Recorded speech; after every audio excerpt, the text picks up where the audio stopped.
Yeah. Today, we are going to talk about solving quadratic equations. In order to solve a quadratic equation, the first thing I need is for it to be equal to 0. Okay? So we can see that our first one here is equal to 0. And we're going to start by factoring this. And if you can factor, I find it easiest to factor. If you don't agree with me, unless it says by factoring, you can choose the method you want to use. So we're going to learn the quadratic formula in a second. But factoring here, x and x, my signs are minus plus, which means my parentheses get minus minus. Multiplies to 8 and adds to negative 6 is negative 2 and negative 4. So now I've got my trinomial factored. Because 0 times anything is equal to 0, if my factor x minus 2 is equal to 0, then this whole thing is going to be equal to 0 because that will make this whole x minus 2 area thing 0. I can solve that by adding 2, and I get x equals 2. I can do the same thing with x minus 4. Add 4 to both sides.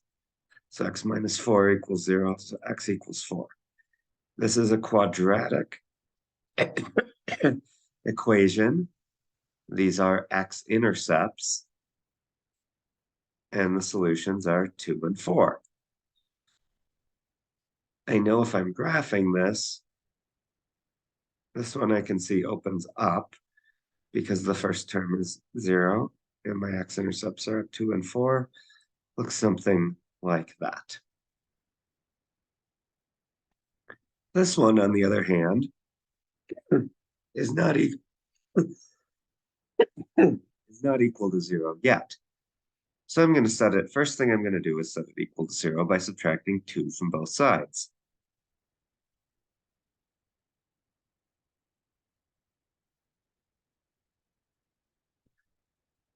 Now, because I have a leading coefficient, I'm going to do my x thing here. A times c, so 7 times negative 2 goes on top. It's negative 14. Negative 9 goes in the bottom. I go, what multiplies the 14 and adds to negative 9? Negative 7 and negative 2. So I rewrite my and then I'm splitting up the 9x into minus 2x and minus 7x.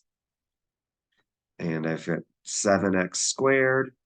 I split my negative 9x into negative 7x and negative 2x and minus 2 at the end.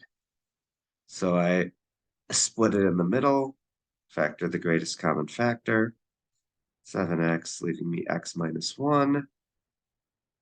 My second half, my greatest common factor is negative 2.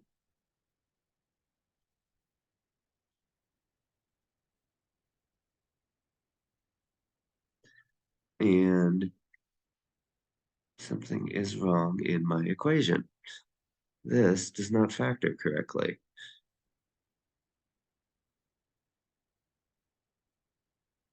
Did I start with an incorrect equation?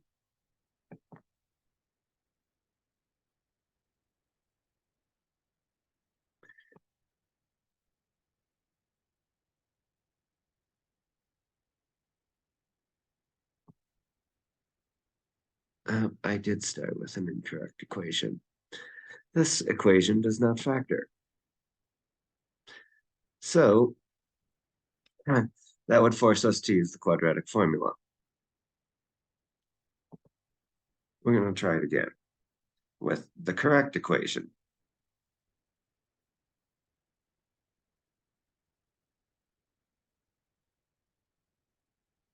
Let me double check that that is correct.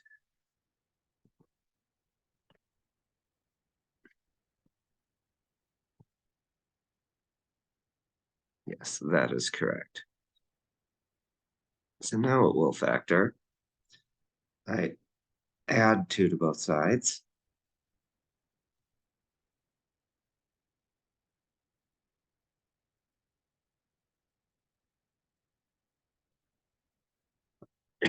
Ooh, I guess my 7 and 2 didn't work.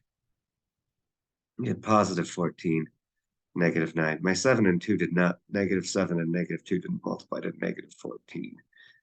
That multiplied to positive 14. Okay, so this should work this time.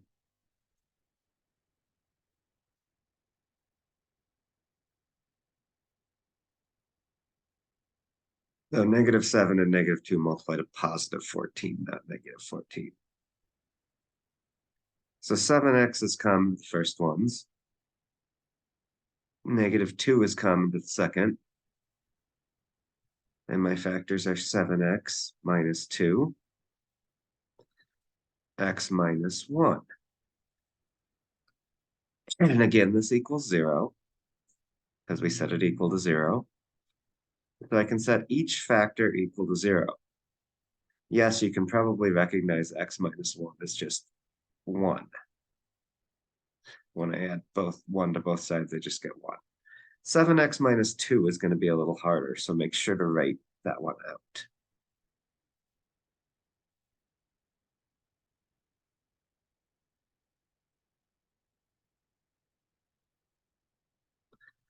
X equals 2/7.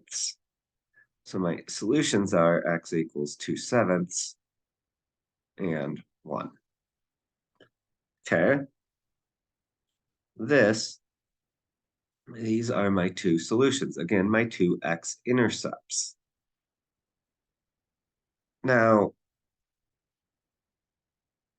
not everything that we do can be solved by factoring. This one could, but I want to introduce you to the quadratic formula with ones that can. And the quadratic formula is for standard form equations that are equal to 0. So standard form y equals ax squared plus bx plus c, where y is equal to 0. Or 0 equals ax squared plus bx plus c. And the quadratic formula, hopefully most of you have seen this at some point, is negative b plus or minus the square root of b squared minus 4ac all over 2a. Now this looks like a big, nasty, complicated formula. The key is plugging in and taking it one step at a time. So here, a is 1, b is negative 5, and c is negative 14. I want you to write this out until you're pretty comfortable with it. Once you're comfortable with it, you do not need to write a, b, and c out. But you do need to write it out filling in the formula. So negative b is positive 5.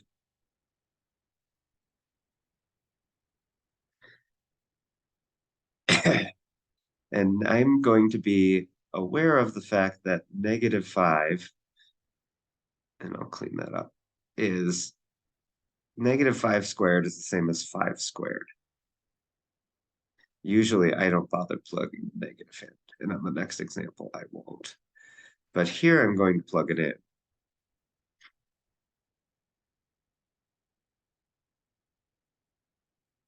Oops, a is not. A is 1.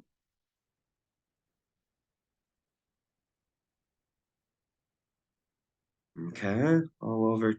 And I usually write the times 1, even though it's times 1, on the bottom, just for the habit of when it's not. So now I start simplifying. And I start with what's in the square root. 5 squared is 25.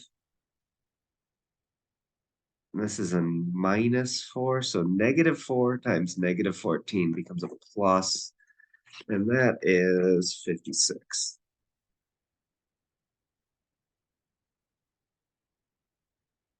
And I can do 2 times 1. 25 plus 56 is 81. Now I will take the square root of both. Yes, I do have a plus or minus.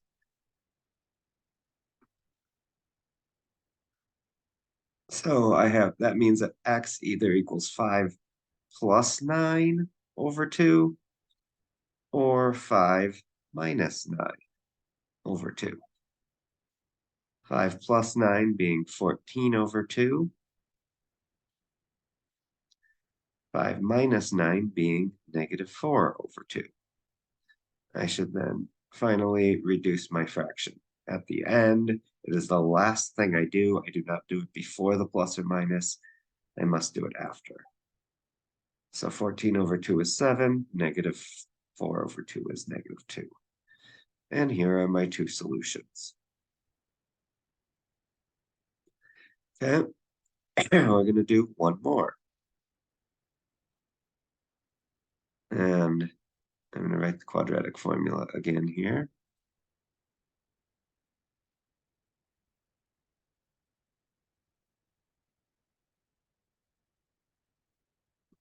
And I start by setting it equal to 0, just like I had to do on my one factoring problem.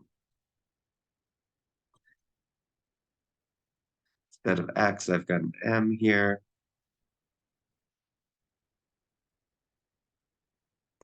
A is 2, b is negative 7, and c is negative 3.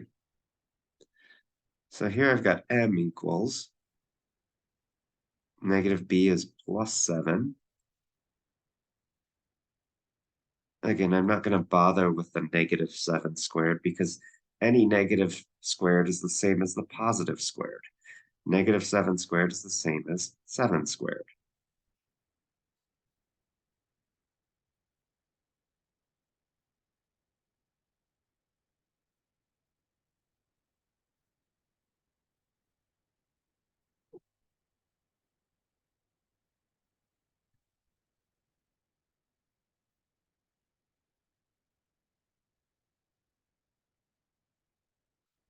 $49.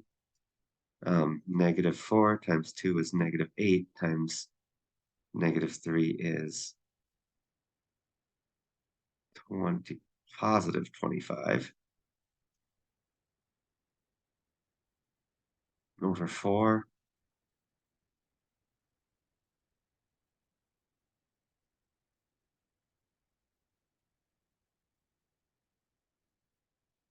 Okay, I cannot reduce the square root, so I'm going to leave my answer as this. What does that literally mean? That's what I would leave for an answer. But it literally means 7 plus the square root of 73 over 4, and 7 minus the square root of 73 over 4. If I was doing a word problem, then I would use a calculator to get the square root of 73. And hold on, let me grab a calculator.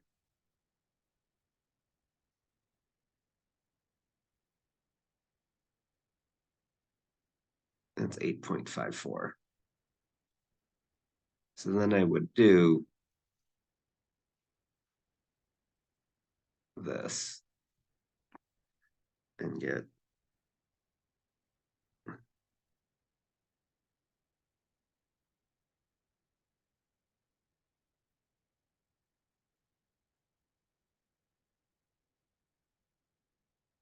.3. When I add them and then divide by 4, I get that.